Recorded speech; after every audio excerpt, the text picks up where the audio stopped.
Hello and welcome to this next lesson. What we're going to go over in this one is the pose library, and it's very similar to the action editor, and as a matter of fact it kind of works hand in hand with the action editor as far as keyframe placement and bone placement and things like that.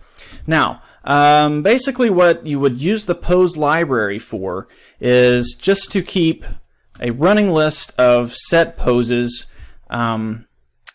that you don't have to reposition something every time. For example, the best example I can think of is later on we'll get into lip syncing our character's face movement along with some words, and we will set up a bunch of poses in our pose library for the different shapes that the mouth will make as it's forming the words, and you can go through and use that library to save a lot of time when you're just you know, making the same movements over and over, so you don't have to move forward a little bit, rearrange, move forward a little bit, rearrange.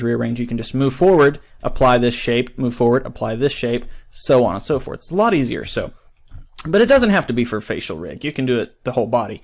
For example, if you want to put them in like a karate pose like we had before, maybe not. Let me just see what poses we have here. We have our seated position here. There we go. So let's just go ahead and create a pose from this action. We just right now he's sitting down, so let's just select all these bones that are involved. We don't have any of the facial bones selected. It's on other layers, you know. But we don't need to worry about that because the facial expression is not important to the body pose right now. So, so we select all the bones and we hit Shift L. And that's going to bring up our PoseLib Add Pose menu, and that's our pose library, and we're adding this pose to it. So we hit Add New, and there we go. And if we open up our toolbox, you can see right here where it's adding this pose down here. And let's go ahead and name it Sitting Down. There we go, Sitting Down. Okay, now we can go ahead and get rid of this this action over here. We don't need that anymore. So let's expand this out. And another thing we don't really need right now is the automatic keyframe insertion. We're not worrying about keyframes right now. We're just worrying about positioning our model the way we want it. So we've created a pose for the sitting down. Let's go ahead and clear that out now. Alt-R to clear out rotations, Alt-G to clear out locations. And let's go ahead and maybe put him in like he's you know, he's a superhero and he's flying. So let's just arrange his fist here, curl these fingers around so he's making a fist like so. I'm just grabbing the base of the fingers and rotating those, and the way we have the rig set up automatically curls the rest of them. Okay, so that's good. Let's go ahead, you know what, let's go ahead and copy all those to the other hand while we're at it. So we're going to copy that and then paste opposite. You can see it puts that other hand into a fist as well. So let's grab the little mitten shape and drag this fist up like he's flying, and then we'll rotate the whole body so it looks like he's flying through the air. And maybe this hand can kind of be back.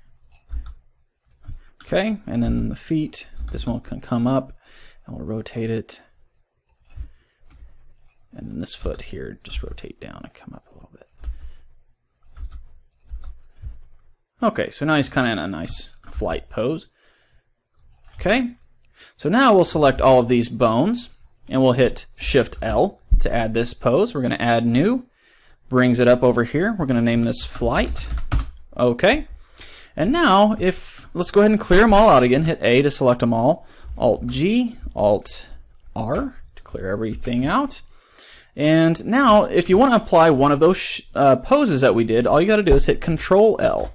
And you can see that it puts him in the flight pose. And you can kind of see right now, down here, we're previewing the pose Flight. So if you want to see the seated position, the sitting down, you just scroll your mouse wheel like so. Or you can hit Page Up or Page Down. And you can kind of just flip through all of the poses that you've created.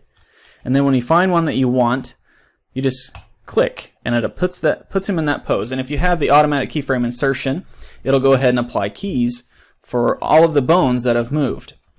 So you know what, let's go ahead and turn that back on, and we'll go ahead and Ctrl L again, flip through our bones or our poses, go ahead and click, and you can see, boom, it applies all of these shape keys to this new action here. So we could call this sit to fly.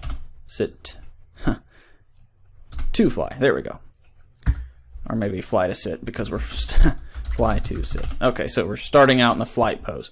So if we scroll our time slider down to, say, frame 20, and we come over here, Ctrl L, flip to the other one, scroll our mouse wheel, page up or page down, and go ahead and get the seated pose, go ahead and click, boom.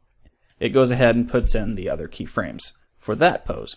So now, if we roll our time slider, you can see how it goes from that first pose that we created and goes down to the next one. So that's pretty cool. Like I said, this fairly new to me, honestly. I kind of just discovered it the other day, as a matter of fact, just playing with a few things, but I thought it was pretty cool. So we're going to use that in this animation series. A couple of more things about this pose library. You might be wondering where it stores all this information.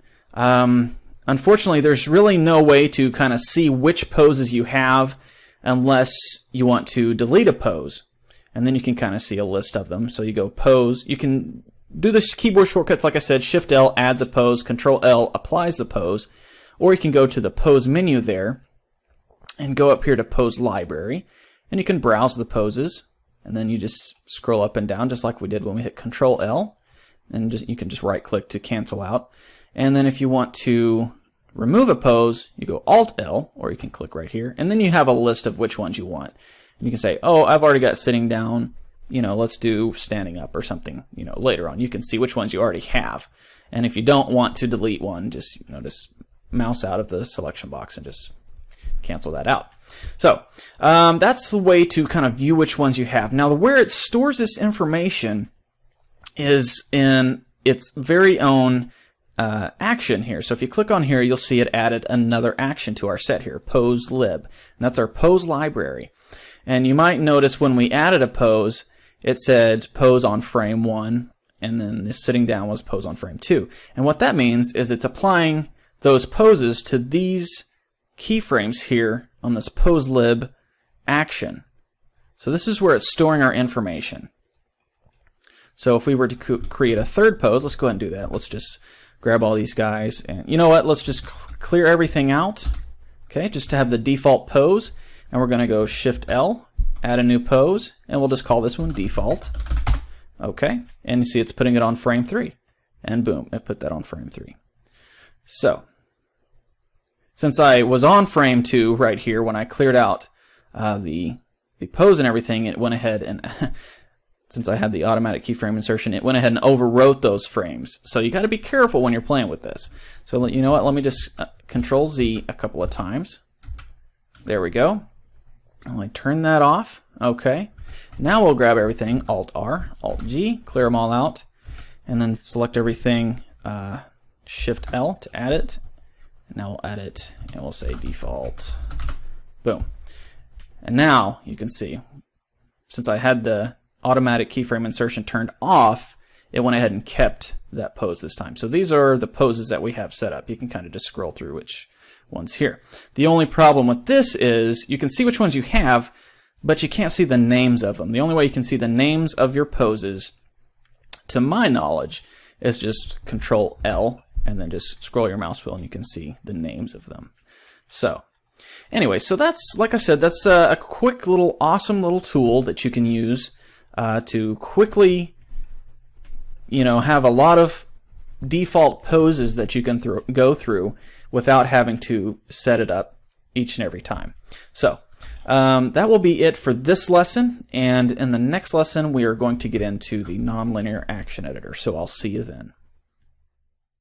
Hello, welcome to this little supplemental I'm going to do real quick for the pose library that we discussed. Now, I was playing with this after the fact and kind of ran into a tiny bit of an issue. It's not a big issue. It's a quick, easy fix, but you might be wondering what's going on. So, remember before when we would, move our time slider where we want, and then we'd Control L, and scroll our mouse wheel up and down to figure out which pose from the library we wanted to put our character in. We just roll through and click. And then, you know, if we had the automatic keyframe insertion turned on, let me do that again, Ctrl L, boom. Okay, well, it's working now, appears to be working, but sometimes if you try to do this and you have this turned on, it won't insert a keyframe here. So what you got to do is just make sure you have all of your bones selected, and then you'll just Ctrl L and figure out which one you want, boom, and then you can hit I on your keyboard and insert a keyframe for the location and rotation. And if you have any part of your model that's scaling, like for example if we would have messed with his irises, we would go ahead and say location, rotation, scale, insert a keyframe in there, and it does the exact same thing. It's just one extra step. So I just thought I'd bring that up real quick and let you know what's going on there if you run into that problem. So